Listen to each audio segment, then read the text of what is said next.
GM. GM, how you doing, sir? I'm doing amazing. How are you? Another fine morning. Doing well. Another fine morning. Yes, exactly. Yeah, I mean, we were just kind of talking a little bit before we came live here about like how things have kind of a little bit calmed down in the markets and in AI space. So, yeah, I mean, and now's the time to try to get ahead and learn some of this stuff while everyone else is kind of burnt out from from all the hype. Yeah, I mean, it's been a crazy few months, right? Like, since January, pretty much, we've been like hardcore AI hyping as well. Yeah. And everybody has been, And I think we're starting to get to a position where the people who actually have a use for it, are using it effectively. And then the people who are kind of experimenting maybe have lost some of their initial hype. Yeah. It's always good. Which, Everything follows this yeah. S-curve pattern. So we're kind of maybe moving into a little bit more. I mean, and then as soon as you think that things are kind of like calming down, then all of a sudden the next catalyst comes. So who knows Right. who knows what that's going to be? It could surprise us. Does seem like all the software tools though around are just constantly breaking. GitHub like had an issue where they were merging like PRs that were irrelevant or they were like wrong randomly. Oh, really? And in the history of Git, this was like not a thing that happens. So yeah, wow, pretty strange. Anyways, sure. Before we get into it, the usual disclaimer: this is nothing we say here is financial advice. Don't take anything that we say as financial advice. It's just Chris and I talking about our personal opinions on stuff. So, yeah, just this is for entertainment purposes only, basically, and informational and educational, all that sort of stuff. Yeah, let's get into it. So we were talking a little bit last week. Good timing. We were talking about how this kelp DAO thing just happened with Aave, and they had like around 300 million that was exploited from the protocol. And we were talking about how, I mean, if anyone can get through this, it's Aave.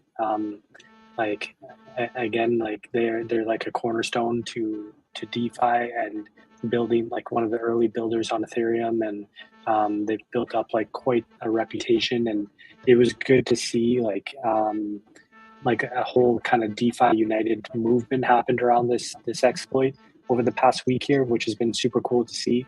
Over $300 million in like commitments has been raised in order to like make this basically everyone affected by this big exploit whole. So yeah, that was like super cool to see. I mean, I can share some of it. Here, let me just pop this in here. Yeah, I mean, I seen like Circle contributed to this. They were Circle is the maker of the USDC coin, Consensus, EtherFi, Lido, like Kelp, Compound, like Mantle, Consensus. Yeah, basically like everyone came together and just made a bunch of huge commitments to this DeFi United movement and made everyone whole. I mean, I don't think everyone's whole yet. I think it needs to go through some governance still, but super cool to see just everybody in the DeFi space kind of stand up and kind of protect this institution. And yeah, I don't know. Did you read about this? Any thoughts on that? I didn't read too much, but this does seem really cool. I mean, as we said, like Aave is too entrenched. It's too important to just let, have this massive black hole. So something like this is kind of expected, but again, like you kind of see the support that they have. I mean, if you or anybody investing in Aave, you're just way more bullish all of a sudden, because like, damn, okay, they can just get exploited for 300 million and it's back like that. Yeah, like within a week. Pretty cool. And that's what you want to see from an institution as well. It's like, hey, even if something bad happens, like we have the ability to get you guys whole, or at least partially whole, mostly whole. So yeah, I mean, if this stuff happens like over and over and over again, then there's a bigger problem, and people aren't going to have the confidence to like make these commitments to help out the protocol in the future. But like, someone who's shown like a very good security track record like Aave, and like this just gives confidence to everybody. It gives confidence to the users, and this is what we need to see in DeFi space, because this is one of the things that's like missing, like from crypto rails and DeFi in general. That you have these kind of protections in the TradFi space, and this is why a lot of people are scared to come to crypto, because you don't have a lot of the same protections like insurance, like FDIC insurance, I believe it's called, where like Mm-hmm. 250,000 $250,000. is secured by the bank. Yeah. Yeah, exactly. So it's good that like we don't have like as formal insurance policies and protections, but like at least informally, like you know that if you're using reputable protocols and services like Aave and other big DeFi protocols, that like there are like some at least informal protections in place, which is cool to see. Yeah. Yeah, for sure. And I mean, something like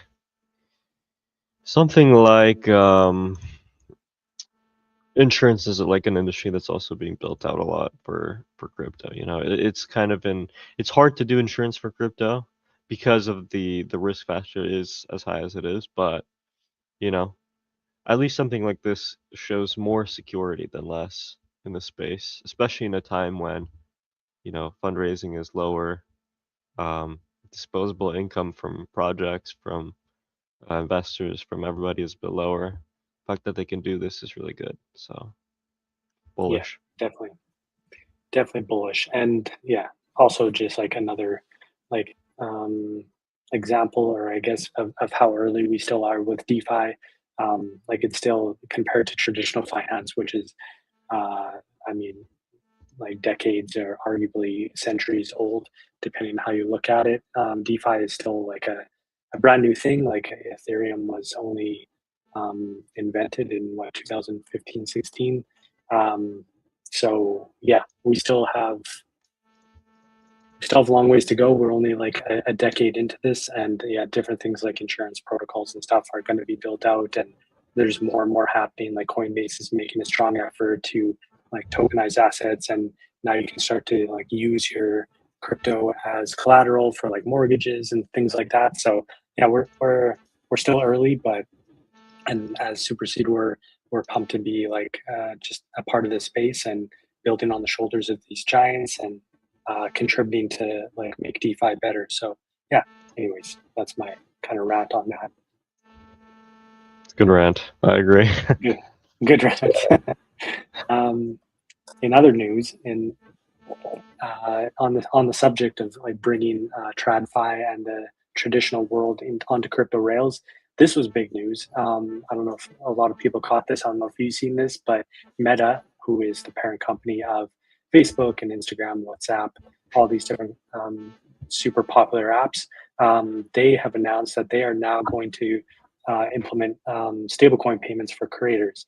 And this is just like such a strong trend that it's like it's undeniable at this point. Like stable coins are taking over. Stable coins is very clearly like the strongest product market fit that we have in crypto right now, along with DeFi, stable coins being a part of that.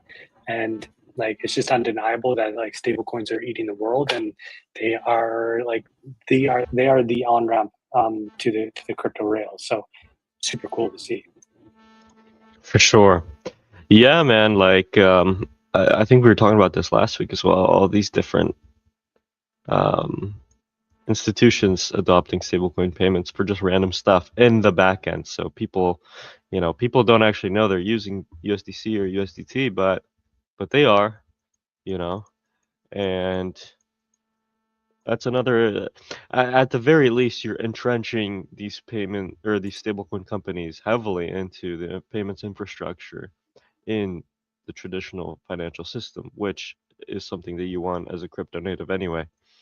Um, you know, you just get more adoption for your space, get more eyes Exactly. on the big players supporting the space. Yeah, I mean, I love saying that like DeFi is like the gateway drug onto crypto rails, and like stable coins. Sorry, well, DeFi stable coins into DeFi is the gateway drug onto crypto rails. This is what's bringing like everybody in, and like Bitwise tweeted this, and like that escalated very quickly. Like in 2024, we just surpassed Visa. 2025, we just absolutely took off. 2026 is it's even higher now. So like we're leaving them in the dust. Basically, stablecoins are just absolutely taking over. And as a response to this, another interesting thing is like Visa and Mastercard are doing like just a ton of these pilot programs on crypto now to do actual settlements on blockchains instead of doing settlements using banks.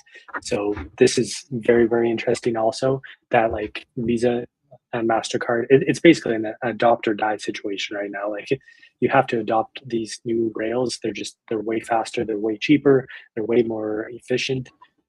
It's very, very obvious that like crypto rails are the future of finance, at least to me. And yeah, like Visa is seeing this, MasterCard seeing this, and they're like basically like we need to adopt this stuff or we're gonna like fall by the wayside. So like basically they're abandoning kind of banking traditional rails and starting to implement these new stablecoin crypto rails. Yeah, very interesting to see. Yeah. Yeah, it's I mean it's something we've kind of seen slowly take place over time. You know, it's been like years of this slow adoption into all these different networks. So, you know, if if the biggest players in the payment system are just adopting stables, maybe it's a good time to get into some yield-bearing stable coins potentially. I don't know. Yeah, agreed. Which yeah, kind of leads to that. Like it's very funny to see like big like Kathy Wood, who is uh, like very famous investor. She's the founder of ARK Invest, which is a very famous like ETF for crypto. She's an early crypto adopter also, but apparently she didn't even like see this coming. She's saying that stablecoins have become the unexpected bridge to DeFi. She thought it was going to be like Bitcoin and but like or something like that, but like we've been talking about this for weeks, if not months and months. That like, hey, it's like so obvious that stablecoins are like what is going to be the bridge into DeFi for the traditional finance, and now other people are starting to see this and realize this. So yeah, it's very cool to see, and kind of gives us a lot of validation. Yeah, for sure. Yeah, I mean, I think that's kind of rage bait by her. There's no way. She owns like multi-billion-dollar fund or something. I remember when Kathy Wood was like all the hype back in the day in like 2021 Yeah. cycle. It was like, oh my gosh, Kathy Wood, investor. Wow. Oh Billions man, into Bitcoin. even like as a class of 2016, 17, I remember 2017, Kathy Wood was like early into Bitcoin and stuff like that. And we were even talking about like, she was like one of the main characters of like, because there were not many mainstream people talking about crypto at that point. So yeah, it was cool to see. I think her only point was that like, she thought that like Bitcoiner OGs and stuff like that who control like a lot of the capital in the crypto space would have been like super against stable coins. But the fact that they're also adopting this is like unexpected. And Mhm. like getting behind this. Yeah. Well, I think there's like the institutions are getting behind it, you know, because they're the main benefactors. And it's not necessarily as correlated. I don't think, you know. There's a bunch of Yeah. BTC whales just chilling out, living their life, you know, rich beyond comprehension. Those people aren't Yeah. necessarily the most active, the most um, progressive in the space. You know, they're not really developing too much. So, but this is Yeah. like kind of something you would expect, I think. I mean, I think they were kind of forced also into this position because there's like grand experiments. Like, I don't know if you've seen like in El Salvador, they set up this this whole like section of El Salvador that's like completely for Bitcoin, and they tried to make like Bitcoin payments a big thing, but it's just like it's Yeah, too it's too slow, volatile, slow. Yeah, too volatile, too much like cost of settlement and stuff like that. For me, it's just like super obvious that like stable coins are like such a strong product market fit for crypto. Like it's obvious that like you still want to hold like US dollar denominated stuff, but on crypto rails and use that for payments, at least until like the fiat system falls apart, hopefully inevitably, and we have to like switch to a completely new like base currency. But for now, I don't think the dollar dominance is gonna die anytime soon. In my opinion, anyway. Hmm. Yeah, I mean, well, I don't hope the fiat system collapses yet. not You know what not I fast. mean? It needs to be a slow death. Yeah. Well, I just hope it's like it's a good transition maybe. But I mean, Yeah, yeah, anybody who used stablecoin payments can attest to the fact that like the experience is way better than like a Bitcoin payments or an ETH payments or any sort of payments. Unless you're like a crypto native and you have no problem like swapping assets, sending them across chains, finding using like DEX aggregators and stuff, which most yeah, people aren't. Like, yeah, stable exactly. coins are the way for sure. Yeah, most people just are crypto native and are never going to be. I mean, that was kind of my next subject I want to get into, but like to try to tie this all together back to Superseed here is like we've been talking about this for a long time. Like stablecoin growth is going to continue to compound. It's very, very clear by all these headlines that dollar denominated digital assets are like the clearest product market fit. And like our whole thesis is starting to look stronger and stronger every single week that these new headlines come out. And like basically the next question is like, okay, so trillions of dollars is going to come into crypto rails through stable coins. I have no doubt about this. Like, where does that money go next? And like our big thesis and our big philosophy is that this is going to go. Like, people are going to want to make this money um, productive, and our answer to that is strategy. So yeah, super excited to like hopefully release our upcoming products here in the next little bit, hopefully in the next few weeks. And yeah, excited to see like this to continue to trend up. We're definitely in the right category, in the right space. Yeah, I think so. It's the category with the liquidity, the category with the volumes, the category with real world impact at the end of the day. So yeah, I mean, and it's going to be interesting the more these stablecoins get adopted, the more that these companies include stablecoins in weird ways in their business models. Maybe there's like new forms of yield that can be created based on the real revenues. Um, you know what I mean? As Yeah, opposed absolutely. to just the traditional, lending market stablecoins or Yeah, just incentives. I mean, it's a good point. Like it, one thing that hasn't happened for a long time, and one thing that like really attracted me to Superseed to begin with, was that like we need new primitives, we need new experiments and things done in the DeFi space, in the crypto space in general. Like when I got into the crypto space in like late 2016, like there was just so much experimentation. It was like something that was so cool to see, and unfortunately, like a lot of that experimentation didn't do well. But some of it did very well, and it led to things like Aave. It led to things like the DeFi that we have today. And there just hasn't been enough. People have just been playing it too safe, I think, and not really experimenting, making new primitives. And this is something that I'm very excited that we're doing here with Superseed. Is like, yes, like we're releasing this like upcoming like money market strategies marketplace, but this is just phase one. Like this is all leading to a bigger place where we're going to actually introduce some like very cool new primitives to the crypto and DeFi space, like super collateral, and like self-repaying loans, and just some very cool stuff with the super CDP that we have planned. So this is just phase one of how we're going to get there. So yeah, very excited about the future. For sure. Yeah, for sure. I think on that topic, I think given the direction we're kind of going, we'll really be on top of figuring out where you can get the most yield and how to provide that with the best security, of course, and how to provide the ability to find the best yield and be in the best yield in a very simple way for the end user. I think Yeah, that's going to absolutely. matter a lot. Absolutely. And yeah, like as the last, well, I mean, all of 2026 has shown security is so, so important with the advancement of AI.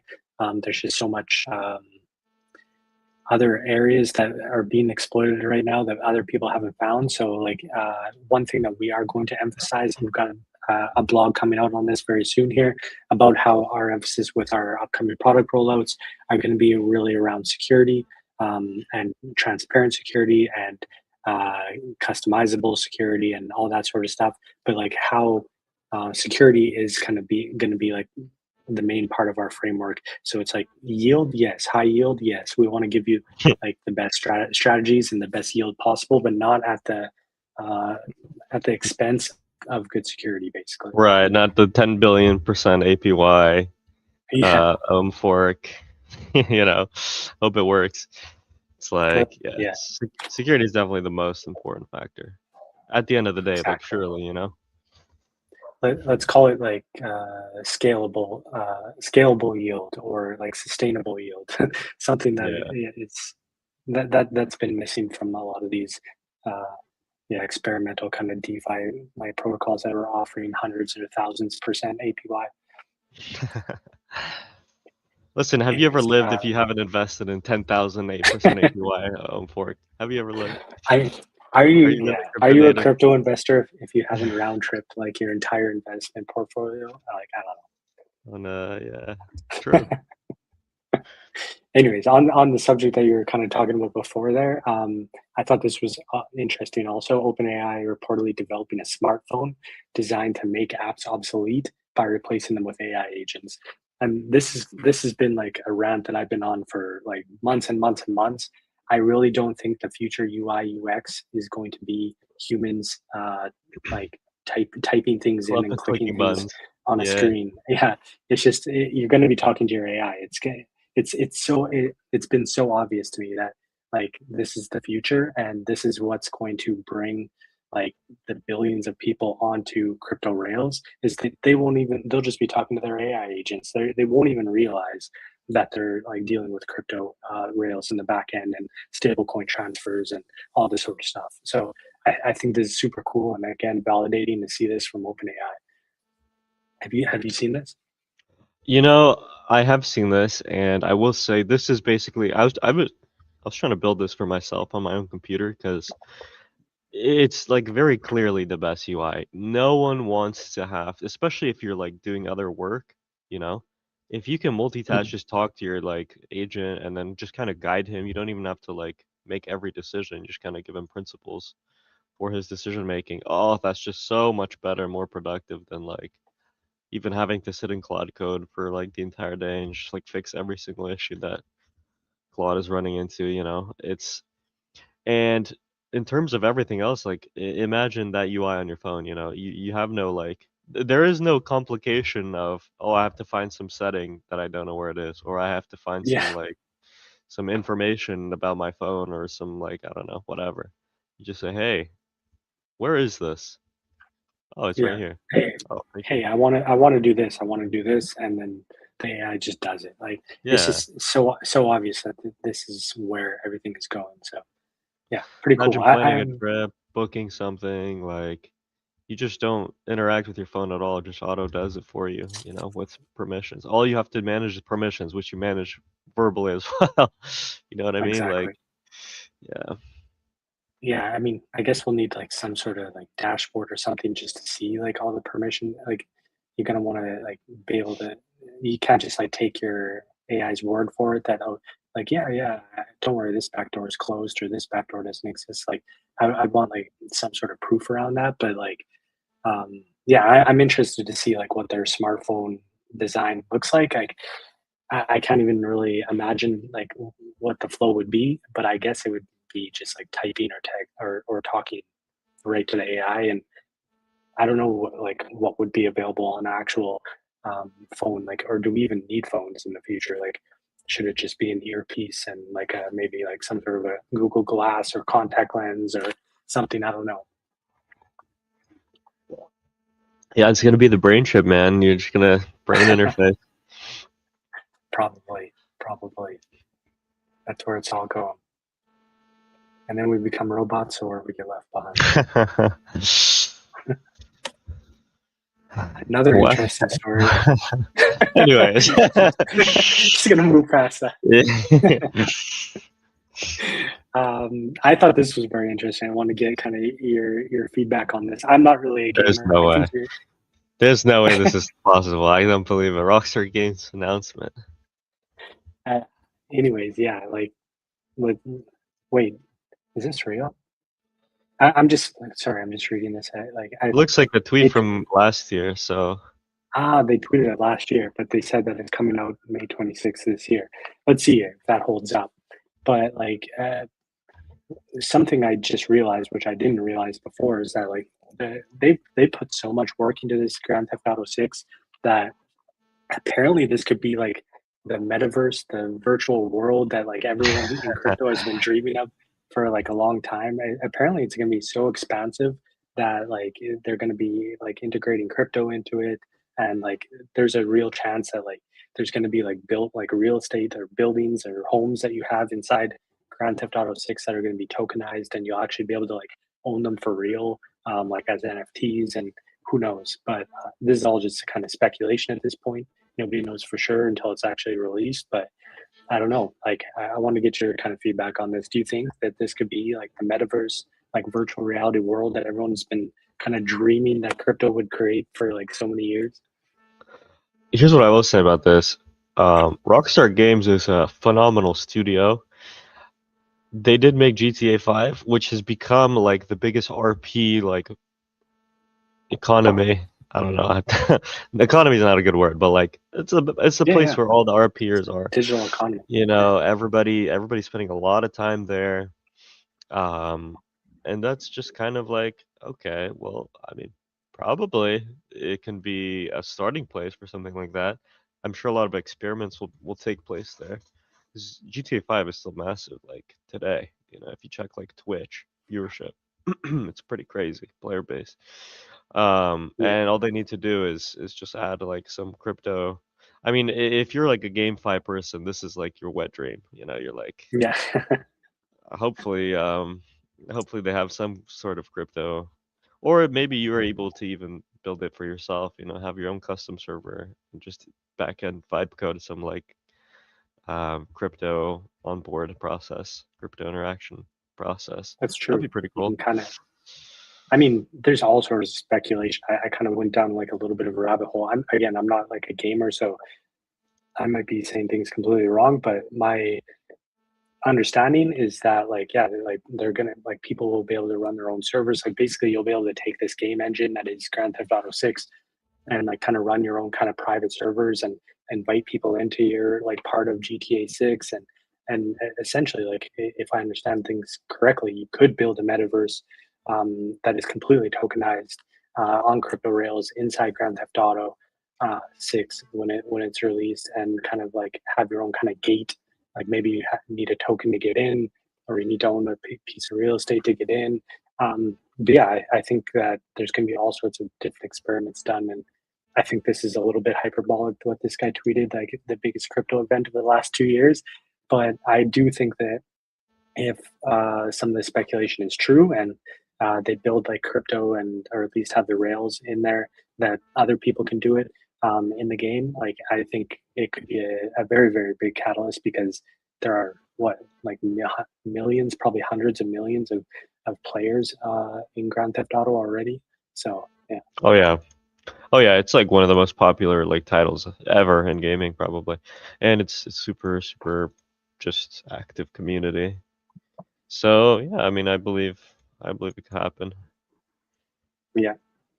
Anyways, I'm not a big gamer, but I do want to play that game and try it out. So I'm excited. I hope it does release next month. That'd be cool. That would be Um, interesting. in other news, in the kind of AI agent side of things, I wanted to share this and my own personal experience here.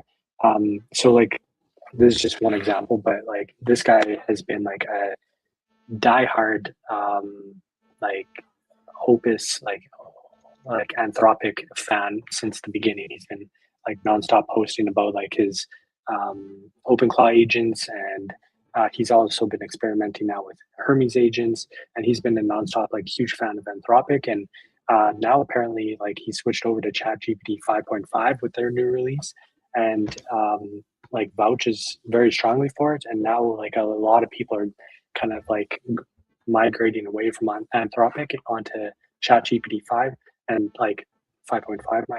My mistake. And my personal experience, like with my Charles agent, I've migrated him now completely to 5.5, and I have to say, like it's very good. Like OpenAI put a very good model out. It's very compatible with these AI agents, and I'm pretty impressed.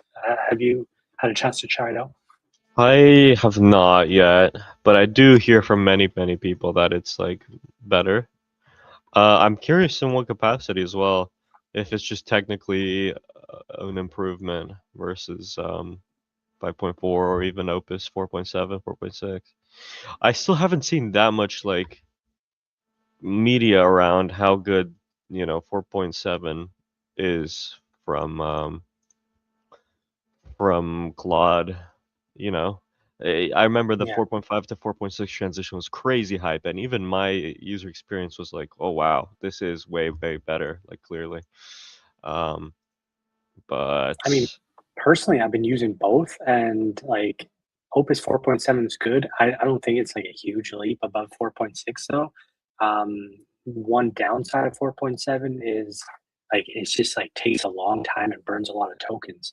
That like it does things well, uh, but like yeah, compared to 5.5 from ChatGPT, um, I think Chat GPT 5.5 is like faster, burns less tokens, and you're getting like the same, if not better, results um, than Opus 4.7. At least that's been my experience. So yeah, I'm pretty impressed. And like OpenAI has been getting a lot of backlash saying that they're going to get taken over by Anthropic. So this is a pretty good punchback anyway.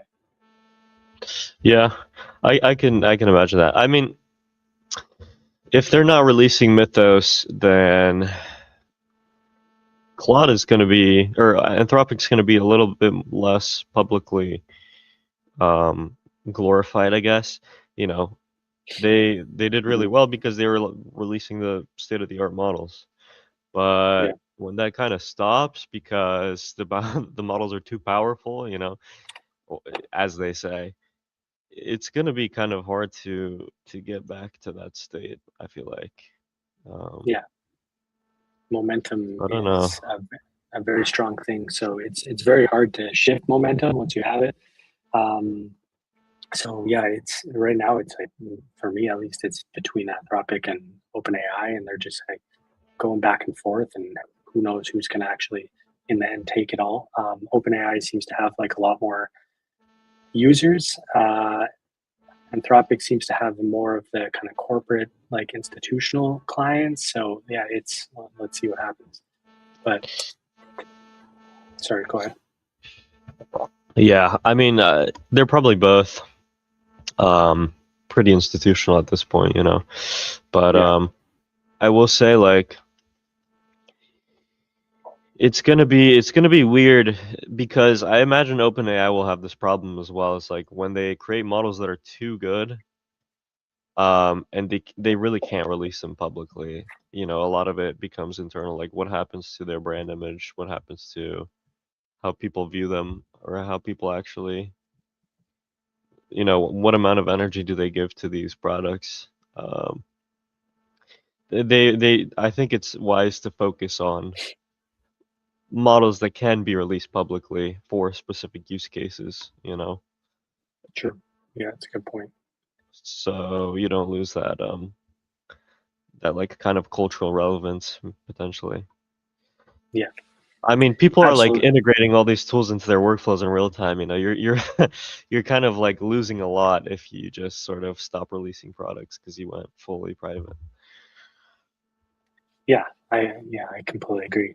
And just as a kind of side note here to kind of tie this back together to supersede again, if you don't know what the hell we're talking about with Opus 4.7 and ChatGPT 5.5, and you feel like you're kind of being left behind, This is exactly why we are putting out this Superseed side quest coming up soon. So the name of the Superseed side quest is Lobster's Build. We kind of teased this last week. You can go follow this account now. We're getting close to a release on this product coming out. Again, this is what we're calling a Superseed side quest, and we plan to do like a lot of these Superseed side quests, which are like throwing these experiments out there and like making these revenue producing products, and that all go back to the ecosystem also. And this is so yeah. If you don't know what we're talking about, like and you're building your AI agents, or you want to try to experiment with AI agents, this is what we're building for you. So yeah, stay tuned to this Lobsters Build. We're gonna like really help like with a lot of this educational stuff, and help people like follow experiments, bet on experiments, that sort of stuff. So yeah, stay tuned. Absolutely. Yeah, I mean, not to say too much, but I am personally excited to be a power user on Lobster's Build, given how much I've been spending, or how much time I've been spending with vibe coding and some of these AI tools. Like, if you enjoy vibe coding, if you enjoy posting, if you enjoy becoming better at vibe coding, potentially seeing someone that is much better than you share their workflows, or share their I don't know, kind of tests, or everything that has to do with becoming a better vibe coder. It might be a place that you might be interested in. Exactly. Yeah, without giving away too much, but yeah, like no matter where you're at, if you're a super advanced user in the AI agent crypto space, and you know exactly what you're doing, you're still going to want to like check this out, because you can learn from others who are maybe even more ahead. Or if you're a complete beginner and just don't even know where to start, this is going to be for you also. This is going to really help you get your feet off the ground and start experimenting with this stuff if you want to. So yeah, very excited for this. Very excited to be a power user there also. Yeah, that's basically it. You see any other like wild headlines that I missed?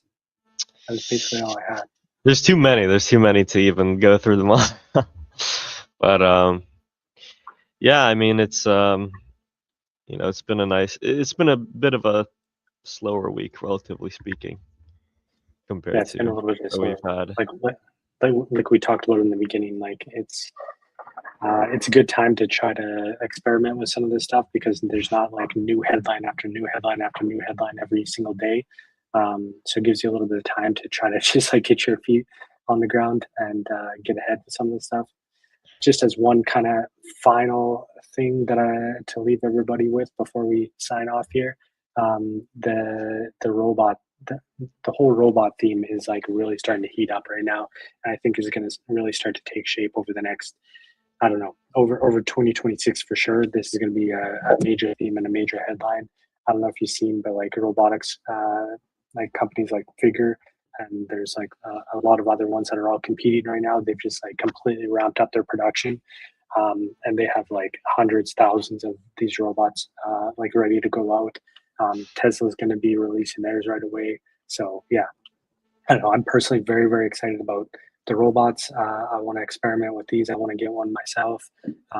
So I'll be an early adopter of one of these robots, and I'll give my Expert opinion. experience. We'll just see him in the background. If you'll see him in the background, maybe he'll try to choke me out. If I don't show up for a live stream, you know what happened. I probably got murdered by a robot. So yeah. Listen, if you get murdered by a robot, at least it'll go viral probably. So we'll be able to do good marketing. Live in infamy. Appreciate you for that. Glad to contribute. Anyways, that's it for me. We'll try to keep you posted. Tune in next week again. We'll always keep you posted on everything that's happening in the DeFi space, and the stablecoin space, and crypto, and how it all intersects. So yeah, appreciate you all. Thanks for tuning in. Thank you, Chris, for joining me again. Thank you.